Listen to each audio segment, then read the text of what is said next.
Good afternoon, ladies and gentlemen. I want to share a story, a testimony, if you will, about a just judge. So today I had to go to court, traffic court in Upper Darby for a speeding violation that I received back in March.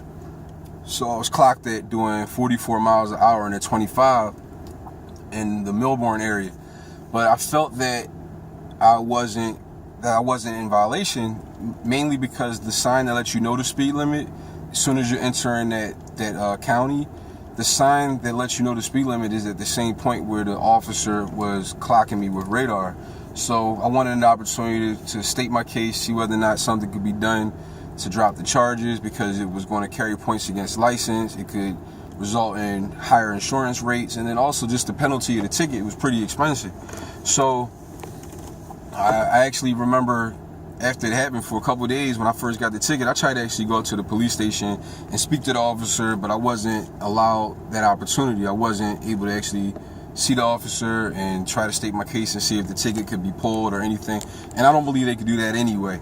But fast forward to the day, I'm prepared to go to court. I go to court today to state my case. And as I enter the courtroom, there's probably like 50 people in there, and everybody's in there with the same look on their face, like, what are we in here for? And hoping that they get some type of favor with the judge. So I had my work uniform on. Now, mind you, my work uniform doesn't cause positive responses out of people because people tend to hate my company. So I took off my jacket. I had a jacket on over my uniform, and I'm watching maybe 15 to 20 people go up, and they all took the lesser charge just to be able to get by with less consequences, so that they didn't have points on their license and they wouldn't have their insurance increase, and they just pay a fine, and that's all they have to do, and just go on with it. So when I sat there for a minute, I started getting nervous, like, you know what, I might actually have to just plead guilty and take the lesser charge. And I said a prayer, just ask God, like, what should I do, and just help me to be at peace with the situation. And then I felt compelled at that moment to take off my jacket. Now, as soon as I took off my jacket, they called my name, and I started hearing people behind me laugh. Like I said, I had my work uniform on, so people started laughing at me. So we hadn't seen anybody go up there and plead their case. And I asked the judge and the officer, what happens if I plead my case and I explain what happened? Will I have an opportunity to have things reduced like the people who are pleading guilty are? And they said, well, you're taking a chance, because if you ask for us to judge you and we find you guilty, then you will have the consequences. If you're found not guilty, then you'll be fine. I said, you know what? I would like a hearing. I would like my opportunity to say what happened.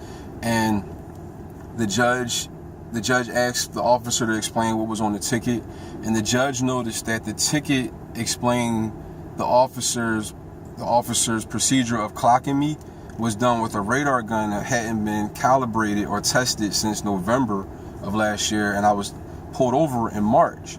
So the judge said, not guilty. I didn't even have to open my mouth. I never had to explain myself. I never even got a chance to say the story. The judge said, not guilty. He said, sir, you're not guilty. The equipment must be tested every 60 days, and it was not tested within 60 days prior to you being pulled over. So you're fine, you could just go. And I remember turning around, just seeing the looks on everybody's faces who were just laughing at me. And I'm not somebody to try to give back to people who make me feel some type of way, make me feel small. But it did make me feel grateful at that moment, and it made me feel like I'm protected, that I have a just judge in my favor, not just the courtroom judge, but a judge by my Heavenly Father. And it just made me feel some type of joy and relief. And I wanted to share that, because there is a just judge working on everyone's behalf out there, especially if you know them and have a personal relationship with them. But also, the accuser, he succeeds sometimes in allowing us to feel anxiety and fear, and to operate in worry. And it's good to have a just judge, that's all.